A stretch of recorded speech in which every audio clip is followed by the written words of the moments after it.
در هیاهوی ازدحامی گم شده ام و خاموشی فریادی خسته است که در هیچ حصاری نمی گنجد و حس تلخ بیگانگی حلقه ایست شوم بر خشکیده گلویم. دستان بسته‌ام را یاوری جز زنجیر نیست. خسته ام و تنهایی چونان جغدی دریده چشم بر دیوارهای آوار خانه ام نشسته است.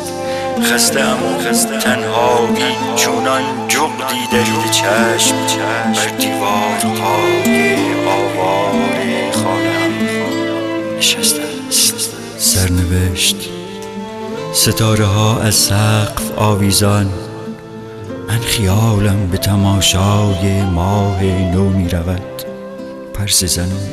از سقف آویزان، من خیالم به تماشای ماه نو می رود پرسه زنان.